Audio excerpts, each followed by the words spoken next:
الحمدللہ رب العالمین والصلاة والسلام علی سید المرسلین اما بعد فاعوذ باللہ من الشیطان الرجیم بسم اللہ الرحمن الرحیم قد افلح من تزکا وذکر اسم ربہ فصلی بل تؤثرون الحیاۃ الدنیا والآخرۃ خیر وابقی ان ھذا لفی الصحف الاولی صحف ابراہیم وموسیٰ قال اللہ تبارک وتعالی عز وجل فی شان حبیبہ الکریم الامین ان اللہ وملائکتہ یصلون علی النبی یا ایہا الذین آمنوا صلوا علیہ وسلموا تسلیما۔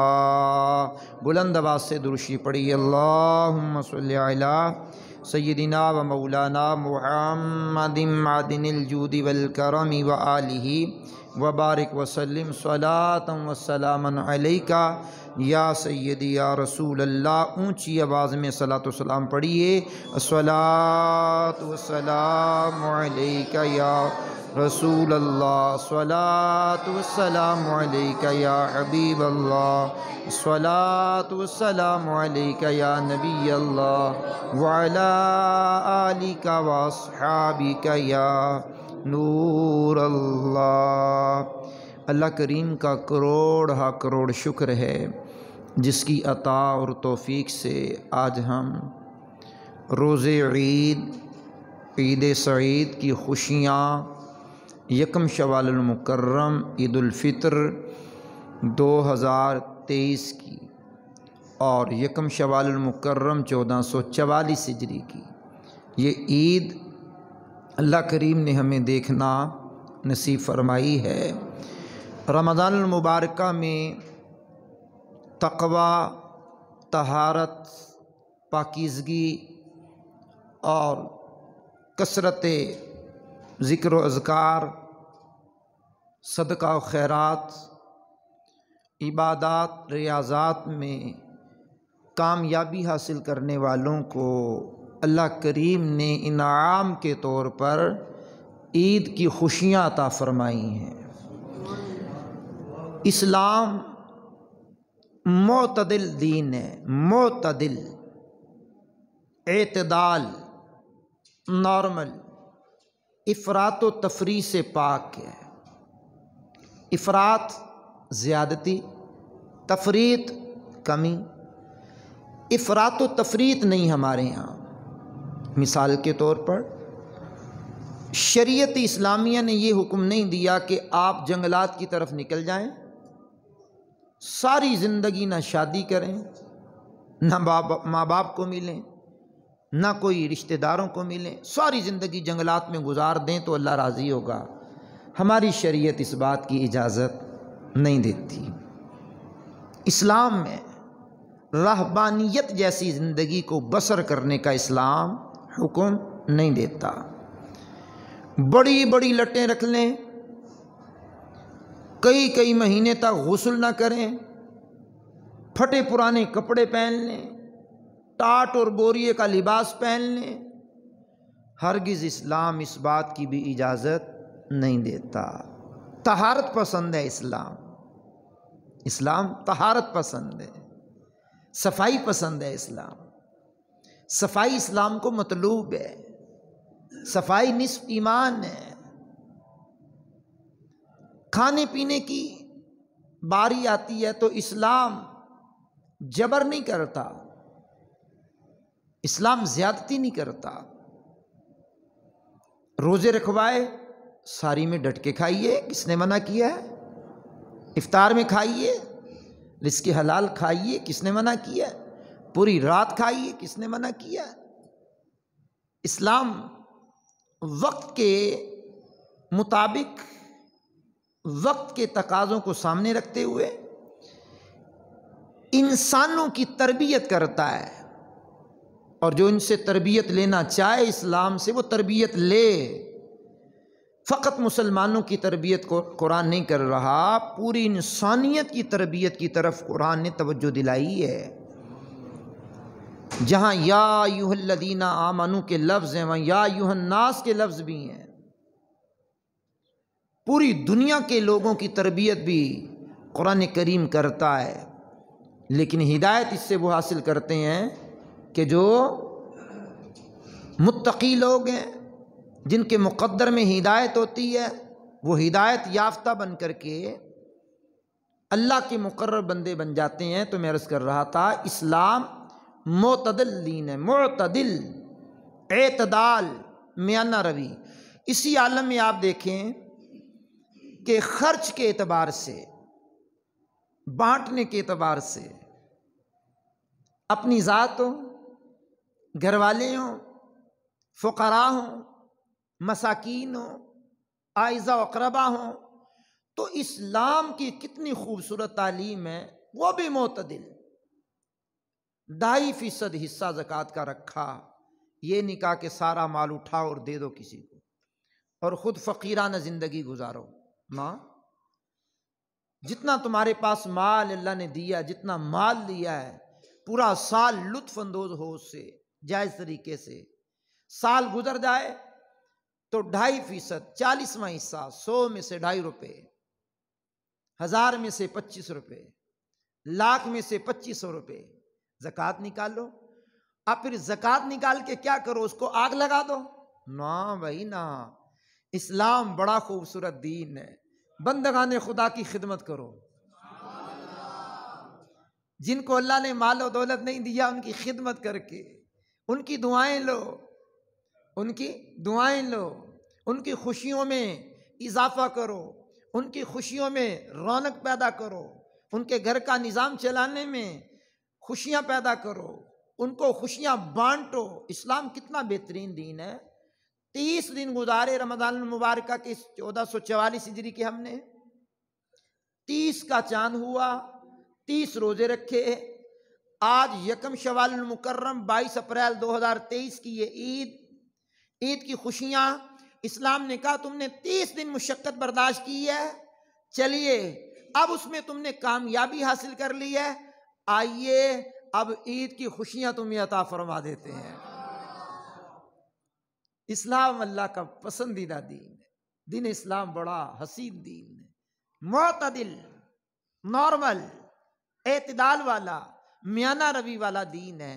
تو میرے سامنے قرآن کریم کا 30واں پارہ ہے، سورت کا نام اعلیٰ، دین بھی اعلیٰ، نبی بھی اعلیٰ، مسلک بھی اعلیٰ اور سورت بھی اعلیٰ۔ کیا بات، اور ہمارے امام بھی اعلیٰ حضرت، کیا بات، نسبتوں والے لوگ ہیں نا، نسبتیں تلاش کر ہی لیتے ہیں۔ سورت الاعلیٰ، کیا بات ہے، اعلیٰ سورت جو ہے سورت الاعلیٰ، بڑا خوبصورت انداز قرآن کریم کا۔ قد افلح من تزکا، بے شک جس نے خود کو پاک کر لیا وہ کامیاب ہو گیا۔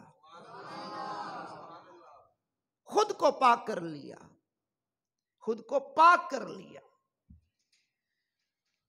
پاکیزگی عقائد کے اعتبار سے بھی ہے، کفر شرک کی گندگیوں سے پاک کر لیا، عقائد کی غلاظتوں سے بھی، گندے عقیدوں سے بھی پاک کیا، برے عقیدوں سے بھی پاک کیا، برے خیالات سے بھی پاک کیا، برے نظریات سے بھی پاک کیا، من اپنے کو پاک کر لیا، تزکیہ کر لیا، پاک ہو گیا، کامیاب وہ ہوا۔ اب یہاں اسلام کی تعلیمات کے مطابق غور کریں ذرا کہ ایک تو عقائد کی گندگی، جس طرح کفر، شرک، یہ گندگی اس غلاظت سے پاک کیا۔ دوسرا، اپنے آپ کو طہارت کے ذریعے، غسل کے ذریعے، وضو کے ذریعے، نہانے کے ذریعے، صاف ستھرا لباس پہننے کے ذریعے، خوش اخلاقی کے ذریعے پاکیزگی اختیار کی، تو فرمایا قرآن نے قد افلح من تزکا، بے شک جس نے خود کو پاک کیا وہ کامیاب ہو گیا۔ معلم کائنات، رسول کائنات رسول ہاشمی مکی مدنی آقا صلی اللہ علیہ وسلم کی مالک حقیقی نے جو ڈیوٹی لگائی، جس دور میں حضور کو مبعوث کیا، دنیا کائنات عالم میں بھیجا، اور بھیجنے کے بعد جو اللہ کریم نے ذمہ داری لگائی، اس ذمہ داری کو قرآن نے بیان کیا۔ بڑے حسین لفظ ہیں، کہا محبوب وَيُزَكِّيهِمْ وَيُعَلِّمُهُمُ الْكِتَابَ وَالْحِكْمَةَ وَإِنْ كَانُوا مِنْ قَبْلُ لَفِي ضَلَالٍ مُبِينٍ۔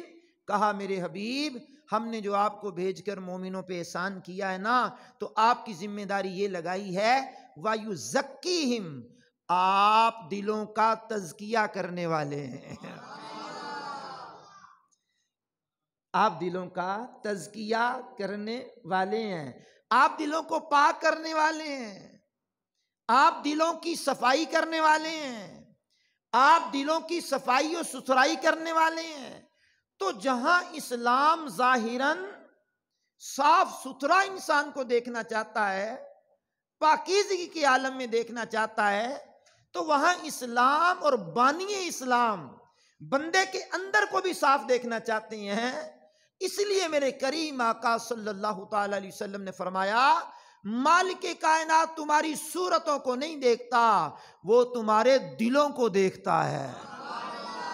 اب یہاں مطلب بتانے کا کیا ہے، مفہوم حدیث ہے کہ ظاہر بھی تم ستھرے تو ہو، لیکن اس مالک کائنات کا جو توجہ کا مرکز ہے وہ تمہارا دل ہے، تمہارا دل ہے، اور دل کے اندر تو کینہ بھرا ہوا ہے، دل کے اندر تو بغض بھرا ہوا ہے، دل کے اندر تو غلاظت بھری ہوئی ہے، دل کے اندر تو نفرت بھری ہوئی ہے، دل کے اندر تو یہ انانیت کا بت پنپ رہا ہے، دل کے اندر تو اپنا غرور ہے، دل کے اندر تو تکبر ہے، دل کے اندر تو بڑائی ہے، دل کے اندر کینہ، حسد، بغض، عناد، مسلمانوں کا کینہ۔ عید ہے، عید ہے، خوشی کا دن ہے، خوشیاں بانٹنے کا دن ہے، رب کائنات نے خوشیاں عطا کی ہیں، مسلمان خوش ہیں، خوش ہیں، لیکن اسی خوشی کے عالم میں بھائی سامنے آ گیا جس سے ناراضگی ہے تو منہ پھیر لیا۔ یہ خوشیاں تو نہیں بانٹی نا، جب اس مالک نے خوش کیا ہے تو تم بھی بھائی کو خوش کرو۔ میں کیوں سے ملوں، اس کا حق بنتا تھا مجھے آگے بڑھ کے ملے۔ چلیے جناب، اس نے اپنا حق ضائع کر دیا، آپ اپنا حق پورا کر دیں۔ سید اعلیٰ حضرت عظیم البرکت عظیم المرتبت الشاہ امام محمد رضا خان رحمۃ اللہ تعالیٰ علیہ نے فتاویٰ میں لکھا ہے، سوال کیا گیا میاں بیوی کے حوالے سے کہ اگر بیوی میاں کے حقوق نہ ادا کرتی ہو تو میاں بھی بیوی کے حقوق نہ ادا کرے؟ فرمایا وہ گناہگار ہے جو حق ادا نہیں کرتا، دوسرا کیوں گناہگار ہو؟ اب اس پہ بھی اونچی بولنا چاہیے، تو دوسرا کیوں گناہگار ہو؟ ایک تو بندہ اپنا حق ادا کرے نا، دوسرا نہیں کر رہا تو وہ گناہگار وہ ہے۔ اب بد اخلاقوں کے ساتھ مل کر بندہ بد اخلاقی نہیں کرتا، اگر بد اخلاقی کرے گا تو اخلاق کہاں سے سیکھیں گے؟ اگر مجھے کسی نے گالی دی بالفرض محال تو میں نے بھی جواباً گالی دے دی، تو میرے اور اس میں فرق کیا رہا؟ میں نے موڈ خراب کیا، سامنے والے نے موڈ خراب کر لیا، تو میرے اور اس میں فرق کیا رہا؟ تو جناب دونوں گرم تارے ہو جائیں تو پٹاخے پڑتے ہیں، پٹاخے پڑتے ہیں، وہ بجلی صحیح طریقے سے کام نہیں کرتی۔ ٹھنڈی اور گرم تار ہوتی ہے نا، ایک طرف سے گرم معاملہ ہے تو دوسری طرف سے ٹھنڈا ہو جائے، دوسری طرف سے گرم ہے تو پہلی طرف سے ٹھنڈا ہو جائے۔ تو اسلام جو ہے معتدل دین ہے، یہ انسان کے اندر کی بھی اصلاح کرتا ہے، انسان کے باہر کی بھی اصلاح کرتا ہے۔ اسلام کمپلیٹ دین ہے، اسلام مکمل دین ہے، مکمل ضابطۂ حیات ہے۔ فرمایا گیا ہے کہ اللہ تمہاری صورتوں کو نہیں دیکھتا، تمہارے دلوں کو دیکھتا ہے، اور دلوں کی پاکیزگی کی ذمہ داری اللہ کریم نے حضور کی لگائی۔ وَيُزَكِّيهِمْ، آپ دلوں کا تزکیہ کرتے ہیں۔ وہ جن کی خاندانی دشمنیاں چلا کرتی تھیں، نسلوں کی دشمنیاں چلا کرتی تھیں، سینکڑوں سالوں سے دشمنیاں چلا کرتی تھیں، مار دھاڑ کا بازار گرم تھا، میرے کریم نے دلوں کی ایسی صفائی کی، سب کو بھائی بھائی بنا دیا۔ رنگتوں کا فرق ختم، نسلوں کا فرق ختم، قبائل کا فرق ختم، گورے کالے کا فرق ختم، نظریاتی طور پر مسلمان امریکہ میں ہے، پاکستان میں ہے، پوری دنیا میں کہیں میں مسلمان ہے، مسلمان ایک دوسرے کا بھائی ہے، اور یہ خوشیاں بانٹنے کا دن ہے۔ یہ ناراضگیاں میں دل میں پالنے کا دن کوئی نہیں ہے۔ تو میں بات کر رہا تھا قد افلح من تزکا، بے شک جس نے اپنے آپ کو پاک کر لیا وہ کامیاب ہو گیا۔ اب وہ پاکیزگی، نظریات کی پاکیزگی حاصل ہے، عقائد کی پاکیزگی حاصل ہے، طہارت اور وضو اور غسل کی پاکیزگی ہمیں اللہ کا شکر ہے حاصل ہے۔ یہ تمام تر غلاظتوں سے ہم پاک صاف اللہ نے چاہا تو ہیں، اور میرا محبوب اگر کرم فرمائے گا، نگاہ ڈال دے گا تو ہمارا باطن بھی پاک صاف ہو جائے گا۔ بریلی کے امام سے پوچھتے ہیں، سیدی اعلیٰ حضرت سے پوچھتے ہیں کہ وہ کس طرح التجا کرتے ہیں۔ آج عیدی کے اندر یہ مانگ لیتے ہیں اپنے مالک سے، مالک حبیب سے بھی التجا کر لیتے ہیں، آقا چمک تجھ سے پاتے ہیں سب پانے والے، میرا دل بھی چمکا دے چمکانے والے۔ صوفیہ فرماتے ہیں، کہا جس طرح دل کی صفائی اور قلب کی صفائی کسی کی نگاہ سے، کسبی عطائی محنت سے، مشقت سے، یا کسی کی نگاہ پڑنے سے دل صاف ہوتا ہے، اسی طرح محنت مشقت کرنے سے بھی دل صاف ہوتا ہے، اپنے اعمال سے بھی دل صاف ہوتا ہے، کسی کی نظر سے بھی دل صاف ہوتا ہے۔ حکیم الامت مفتی احمد یار خان صاحب نعیمی رحمۃ اللہ تعالی علیہ نے نور العرفان میں لکھا ہے کہ جیسے بادل اور سورج دور رہتے ہوئے بھی زمین کی گندگی کو صاف کر دیتے ہیں، دور ہے سورج بھی لیکن اس کی تپش، حرارت زمین کی گندگی کو پاک کر دیتی، ایسے ہی اللہ والوں کی نظریں گندے دلوں کو بھی پاک کر دیتی ہیں۔ طیبہ سے منگائی جاتی ہے، سینوں میں چھپائی جاتی ہے، توحید کی میں پیالوں سے نہیں نظروں سے پلائی جاتی ہے۔ اب قرآن کریم نے کہا قد افلح من تزکا، جس نے اپنے آپ کو پاک کر لیا تحقیق وہ کامیاب ہو گیا۔ روزے رکھ کے پاک کیا، تراویح پڑھ کے پاک کیا، زکوٰۃ دے کے پاک کیا، صدقہ فطر دے کے پاک کیا، خیرات دے کے پاک کیا، نوافل پڑھ کر کے پاک کیا، تلاوت کر کے پاک کیا، گڑ گڑا کر معافی مانگنے سے پاک کیا، گناہوں سے توبہ کر کے اپنے آپ کو پاک کیا۔ ان اللہ یحب التوابین ویحب المتطہرین، اللہ کریم اعلان کرتا سورۃ البقرہ میں، ارشاد فرمایا اللہ توبہ کرنے والوں کو پسند کرتا ہے اور پاک رہنے والوں، توبہ کرنے والوں سے محبت کرتا ہے اور پاک رہنے والوں کو پسند کرتا ہے۔ تو مالک کائنات کے حضور پاکیزگی بڑی چیز ہے۔ اب قرآن کریم نے کہا جب تم پاک ہو گئے، صاف ہو گئے، تو اب کیا ہے؟ وَذَكَرَ اسْمَ رَبِّهِ فَصَلَّى، فرمایا اس نے اپنے رب کا نام لے کر نماز پڑھی، یعنی پہلے تکبیرات پڑھی ہے پھر نماز پڑھی ہے۔ عید چھوٹی عید ہو یا بڑی عید ہو، عید الفطر ہو یا عید الاضحیٰ ہو، اس میں تسبیحات جو پڑھی جاتی ہیں، آپ اور میں 3 4 بلکہ پنجتن پاک کی برکت سے 5 مرتبہ یہ تکبیر پڑھ لیتے ہیں، اللہ اکبر لا الہ الا اللہ واللہ اکبر وللہ الحمد، اللہ اکبر لا الہ الا اللہ واللہ اکبر وللہ الحمد، اللہ اکبر لا الہ الا اللہ واللہ اکبر وللہ الحمد، اللہ اکبر لا الہ الا اللہ واللہ اکبر وللہ الحمد، اللہ اکبر لا الہ الا اللہ واللہ اکبر وللہ الحمد۔ وذکر اسم ربہ فصلی، کہا اس نے اپنے رب کا نام لے کر نماز پڑھی۔ تو یہاں مفسرین کی ایک جماعت ہے جنہوں نے کہا یہ تکبیر جو ہم پڑھتے ہیں یہ اس کی تسبیح سے مراد ہے، اور نماز سے مراد یہ جو ہم نماز پڑھنے آئے نماز عید مراد ہے۔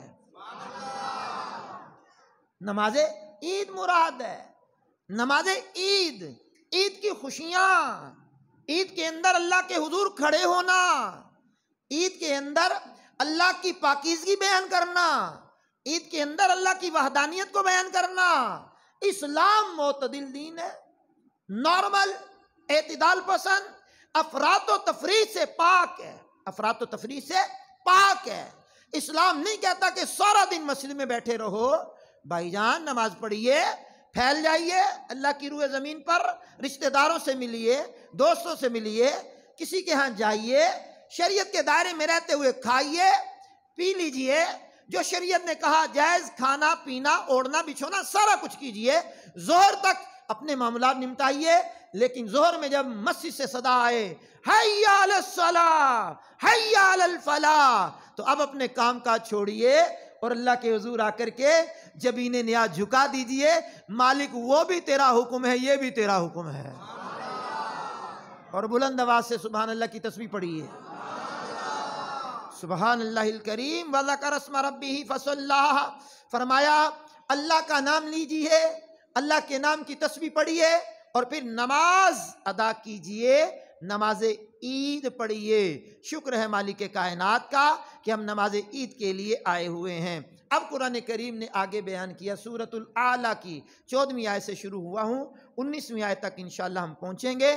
بل تؤثرون الحیات الدنیا، کہا بلکہ تم تو دنیا کی زندگی کو ترجیح دیتے ہو، تمہارا اوڑھنا دنیا، بچھونا دنیا، کھانا دنیا، پہننا دنیا، ملنا دنیا، مسکرانا دنیا، دنیا کے لیے، سارا کچھ دنیا کے لیے، مالک کے لیے کیا ہے؟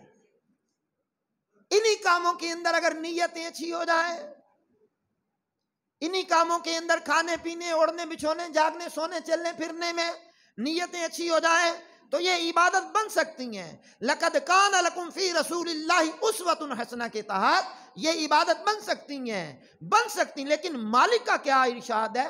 بل تؤثرون الحیات الدنیا، فرمایا بلکہ تم دنیا کی زندگی کو ترجیح دیتے ہو، دنیا کی زندگی جو ختم ہونے والی ہے، دنیا کی زندگی جس کے اندر آنے کا تو پتہ ہے، جانے کا کوئی پتہ نہیں ہے، آتا دادا ہی پہلے ہے، چلا پوتا بھی پہلے جاتا ہے، اللہ اکبر، آتا باپ بھی پہلے ہے، چلا بیٹا بھی پہلے جاتا ہے، آتا باپ بھی پہلے ہے، چلی بیٹی بھی پہلے جاتی ہے، آتا بڑا پہلے ہے، چلا چھوٹا بھی پہلے جاتا ہے، تو آنے کی ترتیب تو ہے، جانے کی کوئی ترتیب نہیں ہے۔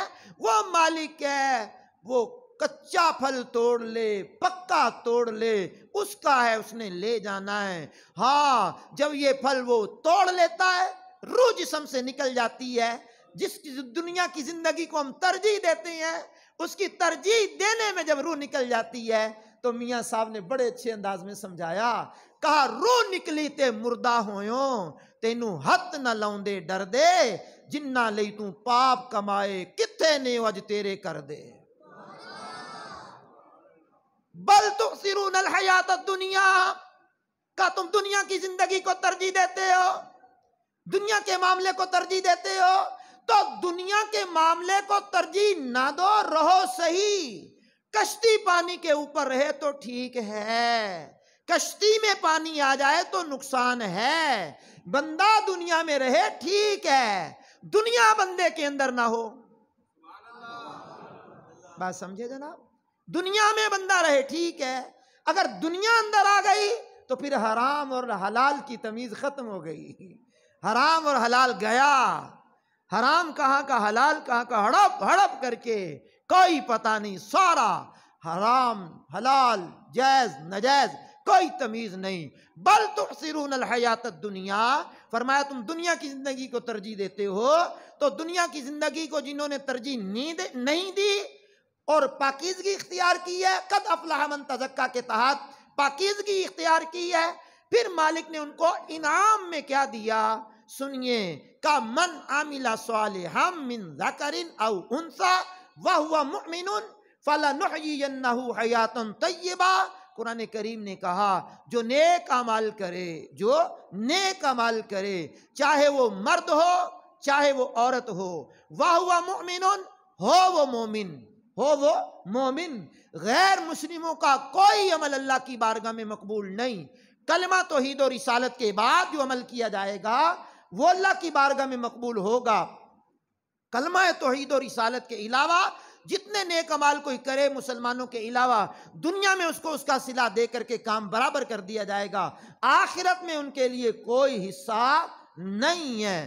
مالک کائنات نے فرمایا من عمل صالحا من ذکر او انثی وہو مؤمن فلنحیینہ حیاتا طیبہ، کا کوئی نیک عمل کرنے والا چاہے وہ مرد ہو چاہے وہ عورت ہو، وہو مؤمن ہو وہ مومن، نام کا مومن نہ ہو کام کا مومن۔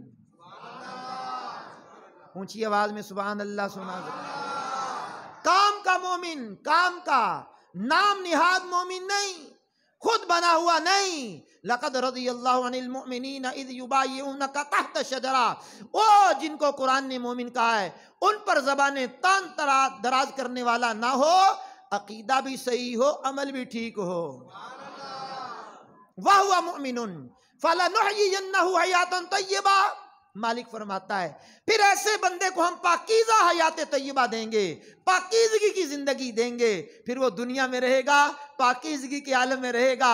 جب اس کی موت کا وقت قریب آئے گا پاکیزگی کے عالم میں ہوگا، پاکیزگی کے عالم میں ہوگا، اللہ اپنے ملائکہ کو بھیجے گا، ملائکہ عرش کے مالک کا حکم پا کر کے کہیں گے یا ایتھا النفس المطمئنہ، اے اطمینان والی جان، خوبصورت جان، پر امن جان، تم نے افراط و تفریط سے بچ کر کے زندگی گزاری، اعتدال میں زندگی گزاری، نظریات کی پاکیزگی میں زندگی گزاری، عمل کی پاکیزگی میں زندگی گزاری، کسی کا حق نہیں دبایا، کسی کو ناراض نہیں کیا، منہ نہیں چڑھایا، اپنے بازوؤں کو کھول لیا، سینے سے مسلمانوں کو لگایا، اپنے سینے کو کینے سے پاک کر لیا، اپنے سینے کو فراخ کر کے، سینے کو جناب والا کھول کر کے لوگوں کو گلے لگا لیا، لوگوں کی لغزشیں دور کر دی، لوگوں کی لغزشوں کو معاف کر دیا۔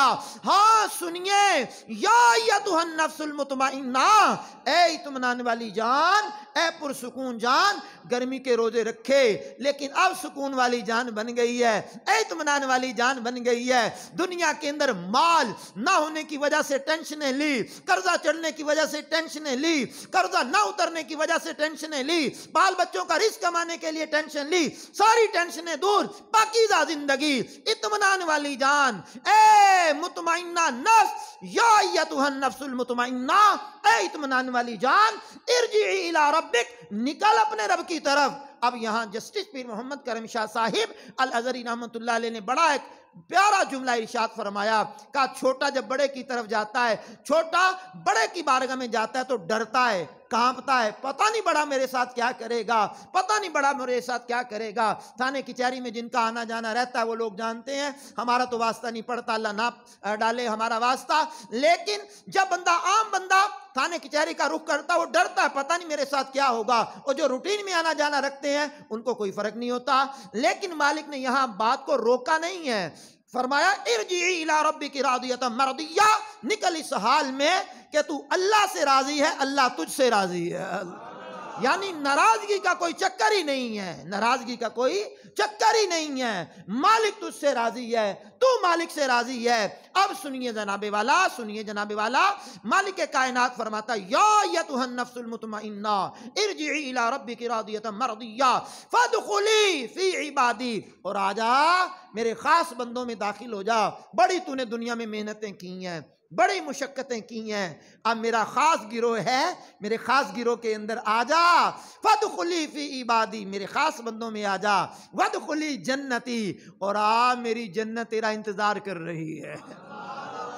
اب قرآن کریم نے کیا کہا سنیے، بل تؤثرون الحیات الدنیا، حالانکہ تم دنیا کی زندگی کو ترجیح دیتے ہو۔ امام غزالی فرماتے ہیں اگر دنیا ہو سونے کی اور آخرت ہو مٹی کی، دنیا ہو سونے کی اور آخرت ہو مٹی کی، فرمایا میں آخرت کو ترجیح دوں گا، کیونکہ آخرت باقی رہنے والی ہے اور دنیا فنا ہونے والی ہے۔ یہ دنیا میٹھی ہے، یہ سونا بھی ہو تو وارے میں نہیں ہے، آخرت مٹی بھی ہو تو وارے میں ہے۔ یہ جملہ لکھنے کے بعد پھر فرماتے ہیں ہے اس کے برعکس، دنیا مٹی ہے اور آخرت سونا ہے۔ تو ہم نے دنیا کی زندگی کو ترجیح نہیں دینی جناب، آخرت کی زندگی کو ترجیح دینی ہے۔ اب قرآن کریم نے کیا کہا آگے سنیے، والآخرۃ خیر وابقیٰ، ارشاد خداوندی ہے اور آخرت بہتر اور باقی رہنے والی ہے، آخرت بہتر باقی رہنے والی ہے۔ ہم دنیا کی زندگی میں کمرہ امتحان میں ہیں جناب، کمرہ امتحان میں بندہ اطمینان سے نہیں بیٹھتا، اپنے ہاتھ پاؤں مارتا ہے، لکھتا ہے، ذہن چلاتا ہے، معاملات چلاتا ہے، اپنے جناب والا ایکٹیو رہتا ہے، اپنے آپ کو بالکل چوکس رکھتا ہے، اور امتحان میں، کمرہ امتحان میں اپنے پیپر فل کرتا ہے۔ آرام سے وہ نکمے لوگ ہوتے ہیں جن کو لکھنا نہیں آتا، آرام سے بیٹھے ہوتے ہیں، فیل بھی پھر وہی ہوتے ہیں۔ تو مالک کائنات نے فرمایا والآخرۃ خیر وابقیٰ، ارشاد فرمایا اور آخرت بہتر ہے اور باقی رہنے والی ہے۔ ہمارا مالک فرما رہا ہے آخرت بہتر ہے۔ اونچی آواز میں جناب، تھوڑا اور اونچی آواز میں جناب، آخرت بہتر ہے، بہتر ہے، آخرت بہتر ہے۔ تو دنیا کے اندر رہو، ضرور رہو، کس نے کہا دنیا چھوڑ کے جاؤ، جب جانا ہے تبھی جانا ہے، لیکن آخرت بہتر ہے۔ آگے قرآن کریم اعلان کر رہا ہے، اور بات بھی میں اختتام کی طرف لیے جا چکا ہوں، ان ھذا لفی الصحف الاولی، ان ھذا لفی الصحف الاولی صحف ابراہیم و موسیٰ، فرمایا بے شک یہ بات ضرور اگلے صحیفوں میں ہے، ابراہیم اور موسیٰ کے صحیفوں میں بھی ہے۔ یہ صرف قرآن میں نہیں ہے، اگلے صحیفوں میں بھی ہے۔ حضرت موسیٰ علیہ السلام، ابراہیم علیہ السلام، ان کے صحیفوں میں بھی ہے، صحف ابراہیم و موسیٰ، ابراہیم و موسیٰ علیہ السلام کے صحائف میں بھی یہی بات ہے۔ آخرت باقی رہنے والی ہے، دنیا فنا ہونے والی ہے، دنیا فنا ہونے والی ہے، دنیا فنا ہو جائے گی۔ تو میرے عزیزوں، میرے کرم فرماؤ، میرے دوستو، میرے بزرگوں، میرے اسلامی بھائیوں، رمضان المبارکہ کے پاکیزہ ایام گزار کر کے ہم عید کی خوشیوں میں منتقل ہوئے ہیں۔ یہ اسلام کا حسین انداز ہے کہ مشقت کے بعد آسانی پیدا کر دیتا ہے، اور مشقت جاتی رہتی ہے، نیکی باقی رہتی ہے۔ جس طرح بزرگوں نے فرمایا، گناہ کے لیے، گناہ لذت کے لیے گناہ مت کرنا، لذت تو جاتی رہے گی، گناہ باقی رہے گا۔ کہا مشقت کی وجہ سے نیکی کو نہ چھوڑنا، مشقت تو ختم ہو جائے گی، نیکی باقی رہے گی۔ تو مشقتیں برداشت کی، رمضان میں روزے رکھے، تراویح پڑھی، صدقات فطر ادا کیا، اور اپنے اموال کی زکوٰۃ نکالی، اپنے اموال میں سے خیرات کی، صدقہ دیا، تو مالک کائنات نے پاکیزگی عطا فرما دی۔ اور یہ ایام گزار کر کے ہم نیکی کے کاموں کے گزار کر کے ہم عید کی خوشیوں میں منتقل ہو گئے۔ اللہ کا شکر ہے جس نے ہمیں عید سعید کی خوشیوں سے نوازا، اور عید کی لازوال یہ نعمت ہمیں عطا فرمائی ہے، جس کے اندر آپ اور میں حاضر ہیں۔ ہماری خوش بختی ہے اور ہماری خوش قسمتی ہے، ہمیشہ کی طرح آج بھی رکن شورا الحاج قاری محمد سلیم اتاری صاحب جو ہمارے درمیان جلوہ گری فرما چکے ہیں، عید کی نماز پڑھانے کی سعادت بھی حاصل کریں گے۔ ہم تمام احباب ان کے پیچھے نماز بھی پڑھیں گے، پھر آپ خطبہ بھی ارشاد فرمائیں گے، اور ہمارے لیے، احباب کے لیے، پوری امت مسلمہ کے لیے، اور مختلف ممالک میں جو مسلمانوں پر جبر و ظلم کی آندیاں چلائی جا رہی ہیں، ظلم و جبر کے پہاڑ توڑے جا رہے ہیں، ان تمام اہل اسلام کے لیے دعائیں بھی کریں گے۔ اللہ کریم مجھے آپ کو عمل کی توفیق سے مالا مال کر دے۔ صدقات فطر اگر ادا کر چکے ہیں فابہا، نہیں ادا کیا تو باہر ہمارا بستہ لگا ہوا ہے، تو صدقہ فطر کی مقدار بھی ہم نے کئی جمعوں سے آپ کو بتائی ہے کہ جناب والا کم از کم 320 روپے ہیں، اس سے زیادہ بھی دینا چاہیں تو سامنے چارٹ لگا ہوا ہے، ضرور دیجئے گا۔ صدقات فطر ادا نہیں کیا تو کر دیجئے، نہیں تو بعد میں بھی کر سکتے ہیں۔ جن کے اوپر واجب ہے، مالک جو نصاب ہیں، ان پر یہ صدقہ فطر ہوتا ہے، انہی پر زکوٰۃ ہوتی ہے۔ تو ضرور کوشش کیجئے گا، اپنے ادارے کو، دعوت اسلامی کو، مسجد حاضہ کے سامنے مدرسے کو یاد رکھیے گا۔ نماز عید کا ٹائم ہمارا 7:30 بجے کا تھا، اور میں بیان اختتام کر چکا ہوں۔ طریقہ نماز کا سماعت فرما لیں، پھر ہم انشاءاللہ جماعت کھڑی کرنے کی طرف بڑھتے ہیں۔ 2 رکعت نماز عید الفطر مع زائد 6 تکبیروں کی بندگی خدا تعالیٰ کی، آپ کہیں گے پیچھے اس امام کے اللہ اکبر کہتے ہوئے کانوں کی لو تک ہاتھ اٹھا کر کے یوں چھو جائیں گے، اور پھر ناف کے نیچے اس انداز میں ہاتھ باندھ لیں گے، اور پھر امام و مقتدی ثنا پڑھیں گے، سبحانک اللہم و بحمدک و تبارک اسمک و تعالی جدک و لا الہ غیرک۔ یہ ثنا پڑھنے کے بعد پھر امام صاحب 3 تکبیریں اس رکعت میں جو زائد ہیں وہ کہیں گے، ہم بھی کہیں گے، اللہ اکبر کہتے ہوئے کانوں کی لو تک ہاتھ اٹھا کر چھوڑ دیں گے، پھر دوسری مرتبہ اللہ اکبر کہتے ہوئے کانوں کی لو تک ہاتھ اٹھا کر کے چھوڑ دیں گے، تیسری مرتبہ اللہ اکبر کہتے ہوئے ہاتھ لٹکائیں گے نہیں، ناف کے نیچے باندھ لیں گے۔ اب امام صاحب سورہ فاتحہ پڑھیں گے، کوئی صورت ملائیں گے، پھر رکوع و سجود ہوگا، پھر اس کے بعد امام صاحب دوسری رکعت کے لیے کھڑے ہو جائیں گے، پہلے سورہ فاتحہ کی تلاوت ہوگی، پھر کوئی اور صورت پڑھی جائے گی، اس کے بعد اب زائد تکبیریں جو 3 رہ گئی ہیں، 3 تو ادا کر چکے ہیں، وہ 3 تکبیریں جو عید الفطر کی واجب ہیں وہ کہی جائیں گی۔ دیکھ لیجئے ادھر، اللہ اکبر کہتے ہوئے ہاتھ لٹکا دیں گے، اللہ اکبر دوسری مرتبہ بھی کہیں گے، ہاتھ لٹکا دیں گے، تیسری مرتبہ بھی اللہ اکبر کہیں گے، ہاتھ لٹکا دیں گے۔ اب چوتھی تکبیر وہ زائد نہیں ہے، وہ رکوع کی ہے، اس میں ہاتھ نہیں اٹھائیں گے، بغیر ہاتھ اٹھائے اللہ اکبر کہتے ہوئے رکوع میں چلے جائیں گے۔ اللہ کریم میرا آپ کا حامی و ناصر ہو، اللہ کریم آپ کو مجھے جزائے خیر سے مالا مال کرے۔ صفیں آپ درست فرما لیں۔